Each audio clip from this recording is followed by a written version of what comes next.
Back to online शिक्षण। मैं हूं आपके साथ नीलम दांगी। आई विश आप सब बहुत अच्छे होंगे। सो गाइज, इस वीडियो में मैं आपको डिस्कस कराऊंगी थर्ड सेमेस्टर का सेकंड पेपर है जो, ठीक है, उसका सिलेबस डिस्कस करेंगे हम यहाँ पर और जानेंगे कि इस सिलेबस में सेकंड पेपर में आपके कितने चैप्टर है, उनमें कितने टॉपिक है, क्या क्या चीजें इसमें आपको पढ़नी है, उन सभी के बारे में हम यहाँ पर डिस्कस करेंगे। अगर आपको वीडियो अच्छी लगती है, आपको इससे फायदा होता है, तो वीडियो को लाइक करें और अपने दोस्तों को भी शेयर करें ताकि उनको भी इससे हेल्प मिल सके। ओके गाइज, सो देखिए, मैंने आपको इससे पहले इस चैप्टर की एक वीडियो प्रोवाइड करा दी है। उसमें मैंने आपको 2-3 टॉपिक अभी डिस्कस कराए हैं। अगर आपने वह वीडियो नहीं देखी है तो इम्पोर्टेंट है, आप उसको जाकर देखिए। और हम पहले इसको सिलेबस को डिस्कस करते हैं, फिर इसके बारे में कैसे पढ़ना है, किस तरीके से पढ़ना है, उसके बारे में हम डिस्कशन करेंगे। सेकंड पेपर की क्लास आपको मैं कराऊंगी, सो इसलिए पहले हम सिलेबस डिस्कस कर लेते हैं। देखिए, जो सेकंड पेपर है इसमें आपका 2 पार्ट है। फर्स्ट पार्ट क्या है, तो इसको 2 पार्ट में डिवाइड किया गया है। एक तो खंड ए और खंड ब, यानी एक पार्ट 1 और पार्ट 2। तो खंड ए में कितने टॉपिक है, कितने चैप्टर है, उनको डिस्कस करेंगे। और खंड ब में क्या टॉपिक है, किनके बारे में आपको पढ़ना है, उस पर डिस्कस करेंगे। ठीक है, सारी चीजें आपको डिटेल से बताते हुए चलूंगी। और देखिए गाइज, स्टार्टिंग में आपको, क्योंकि नया सब्जेक्ट है, नई चीजें आपको पढ़नी है, तो आपको स्टार्टिंग में हार्ड लगेगी, लेकिन मैं आपके लिए इसको इतना आसान बनाऊंगी कि आपको चीजें एक बार पढ़ने से ही सारी चीजें समझ में आ जाएगी और लिखने में भी आसानी होगी, अगर आप रेगुलर मेरे साथ बने रहते हैं और एक क्लास को ज्वाइन करते हैं। ठीक है, तो देखिए, जो फर्स्ट पार्ट है इसका खंड है, यह विशिष्ट आवश्यकता वाले बच्चों की शिक्षा। ठीक है, विशिष्ट आवश्यकता वाले बच्चे की शिक्षा से क्या अर्थ है, ठीक है, इसका क्या अभिप्राय है, क्या होती है, क्यों जरूरी होती है, ये चीजें मैंने आपको फर्स्ट वीडियो में, इससे पहले प्ले लिस्ट में जाके आप देख सकते हैं। इससे पहले एक वीडियो बनाई है इसके ऊपर, वहां पर मैंने इसको एक्सप्लेन किया है। ठीक है, आप वो वीडियो देखिए, उससे आपको समझ में आ जाएगा। तो जो विशिष्ट आवश्यकता वाले बच्चे होते हैं, फर्स्ट पार्ट है इसका, इसमें क्या टॉपिक पढ़ने हैं, शैक्षिक समावेशन से अभिप्राय। देखिए, इसमें जो फर्स्ट टॉपिक है आपका, शैक्षिक समावेशन से क्या अभिप्राय है।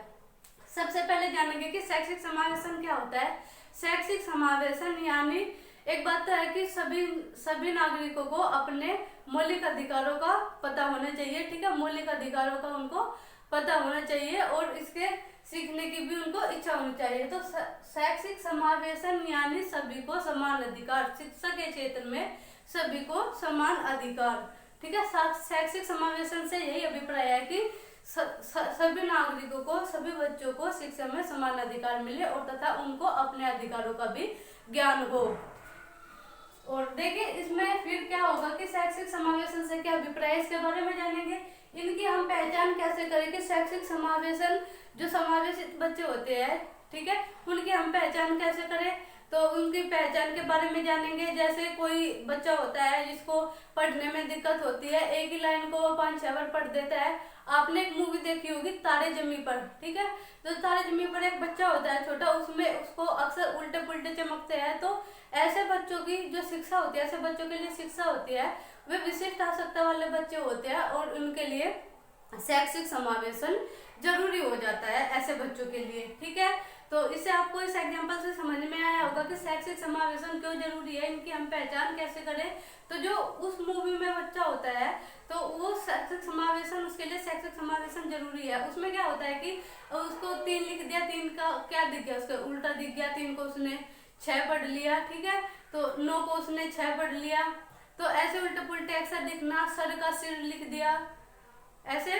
तो ऐसे जो मतलब इनकी पहचान होती है, जो इस प्रकार के बच्चे होते हैं, पढ़ने में दिक्कत करते हैं, बार बार पल के झपकाते हैं या भूल जाते हैं, तो ऐसे बच्चों की क्या होता है, शैक्षिक शिक्षा ऐसे बच्चों के लिए जरूरी हो जाती है। उनकी पहचान कैसे करते हैं, अभी मैंने आपको बताया कि जो पढ़ने लिखने में गलती करते हैं, बोलने में हिचकते हैं, इनके कितने प्रकार होते हैं, शैक्षिक समावेशन के कितने प्रकार होते हैं, इनके बारे में जानेंगे हम। जैसे मैं भी आपको बता रही हूँ कि आपको क्या क्या पढ़ना है। जैसे कुछ बच्चे होते हैं प्रभावशाली बच्चे होते हैं, कुछ बच्चे क्या होते हैं, कुछ मंदबुद्धि बच्चे होते हैं, कुछ धीमी गति से पढ़ने वाले बच्चे होते हैं, कुछ अपंग बच्चे होते हैं, कुछ दृष्टिहीन बच्चे होते हैं। तो उनके बारे में हम जानेंगे। ठीक है, उनके प्रकार के बारे में जानेंगे, उनका निराकरण हम कैसे करें। जो ऐसे इस प्रकार के बच्चे होते हैं जिनके लिए समावेशी शिक्षा की जरूरत होती है, तो उनका निराकरण हम कैसे करें, ठीक है, उसके बारे में यहाँ पर जानेंगे। जैसे अपवंचित वर्ग, अपवंचित वर्ग क्या होता है कि मतलब सुविधाओं के ना होने पर जो बच्चा शिक्षा से वंचित रहता है, जिसको शिक्षा एक सामान्य बच्चों की अपेक्षा नहीं मिल पाती है, तो वे क्या होते हैं, अपवंचित बच्चे होते हैं। यानी उनके आप जैसे धर्म, भाषा के आधार पर, धर्म के आधार पर, जाति के आधार पर, क्षेत्र, वर्ण, लिंग के आधार पर जिनको शिक्षा सामान्य बालकों के साथ नहीं मिल पाती, वे उनसे वंचित रहते हैं, तो उनको क्या कहते हैं, अपवंचित वर्ग, अपवंचित कहते हैं, ठीक है। अपवंचित वर्ग के वे बच्चे होते हैं। ओके गाइस,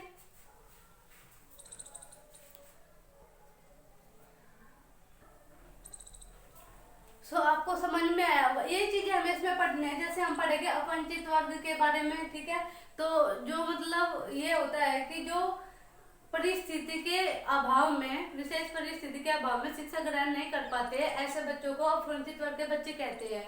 ओके गाइस, या आप कह सकते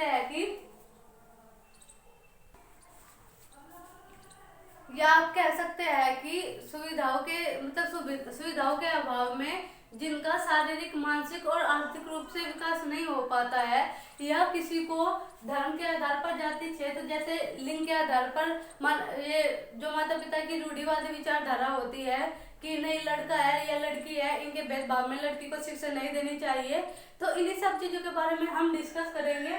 और ठीक है, आपको समझ में आया होगा ना।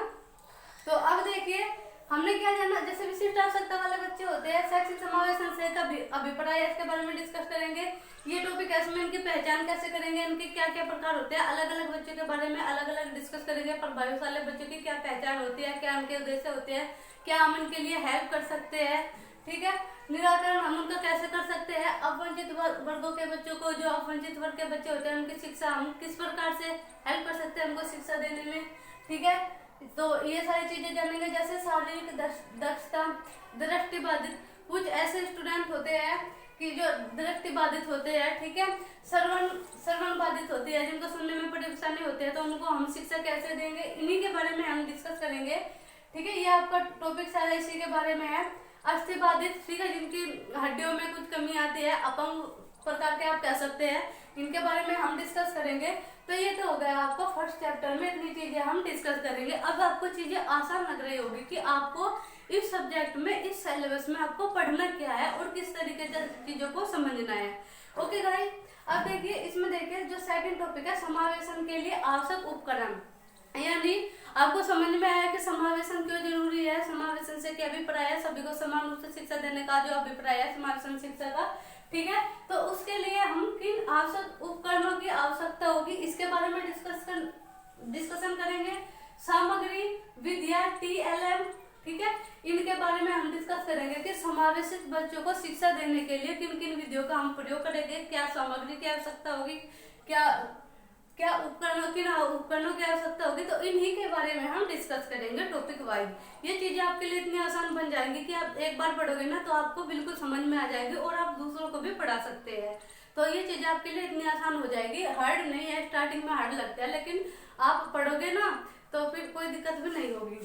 तो देखिए जो थर्ड है, इसमें क्या है कि समावेशित बच्चों का अधिगम जानने हेतु टूल्स एवं तकनीकी, जो मतलब समावेशित बच्चों ने क्या सीखा, कितना सीखा, उसके लिए टूल्स और तकनीकी, किन किन तकनीकों के द्वारा हम उसे सिखा सकते हैं या समझा सकते हैं, उनका मूल्यांकन कर सकते हैं, इन चीजों के बारे में हम डिस्कस करेंगे। एक टीचर होने के नाते, आप एक टीचर बनने जा रहे हो तो आपको ये जानना, सभी इन चीजों की नॉलेज होनी आप लोगों को जरूरी है। ओके, तो देखिए फिर जो इसमें फोर्थ टॉपिक है वो समावेशित बच्चों के लिए शिक्षण विधियां।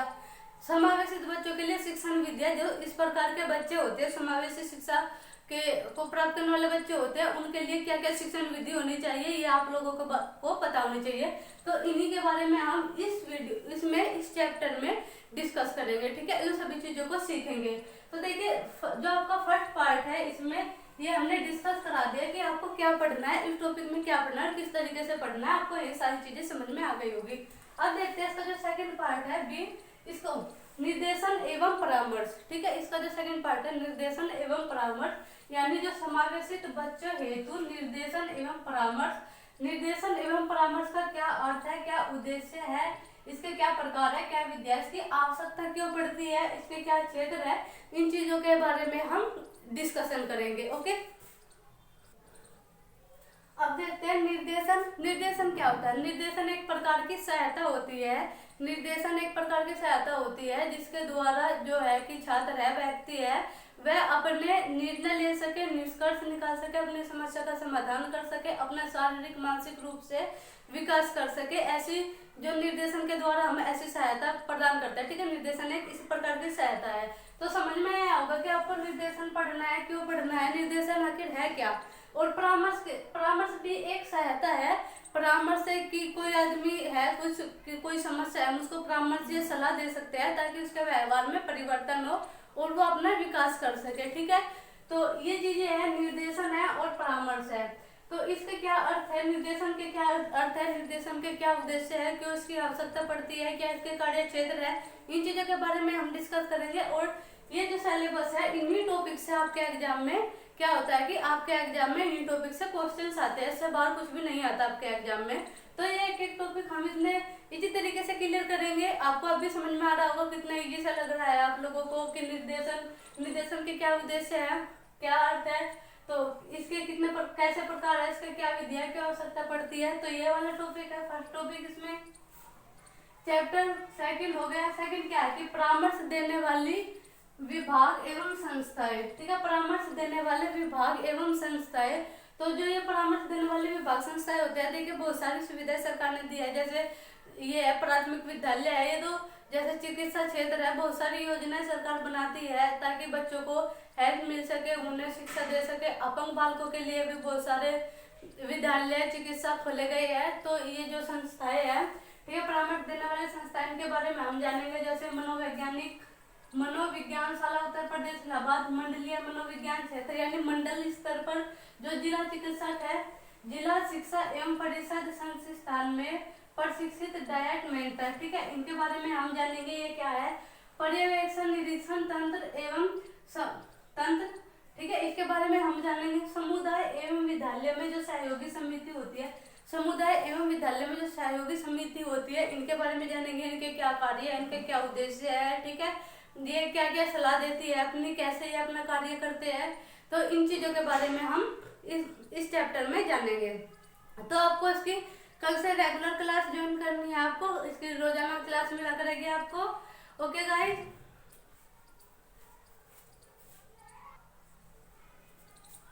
तो आप सभी को क्या ये सिलेबस आपको समझ में आया कि आपको सेकंड पेपर में क्या पढ़ना है, क्या सीखना है, किन किन चीजों के बारे में आपको डिस्कस करना है। अब आपको कुछ भी हार्ड नहीं लगना चाहिए क्योंकि मैंने आपको सभी चीजें डिटेल से बताई है कि किस प्रकार हम इनको पढ़ेंगे, जानेंगे और इनके निराकरण कैसे करेंगे। थोड़ा थोड़ा हिंट आपको अभी से यहाँ पर मिल गया होगा। और गाइस देखिए, इसमें यहाँ पर जगह नहीं बची थी बोर्ड पर, तो मैं आपको ऐसे बताती हूँ कि इसमें एक टॉपिक छूटा हुआ है जो परामर्श देने वाले विभाग एवं संस्था है। इसमें सरकारी एवं गैर सरकारी संगठन है, वो भी टॉपिक डिस्कस करेंगे। और जो इसका लास्ट चैप्टर है बाल अधिगम में निर्देशन एवं परामर्श का महत्व, जो बच्चों को सिखाने के लिए जो निर्देशन एवं परामर्श होता है, तो उनका क्या महत्व है सिखाने में, इन चीजों के बारे में हम डिस्कस करेंगे।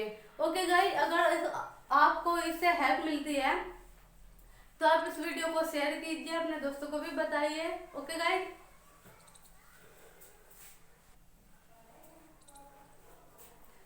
ओके, सॉरी थोड़ी सी प्रॉब्लम।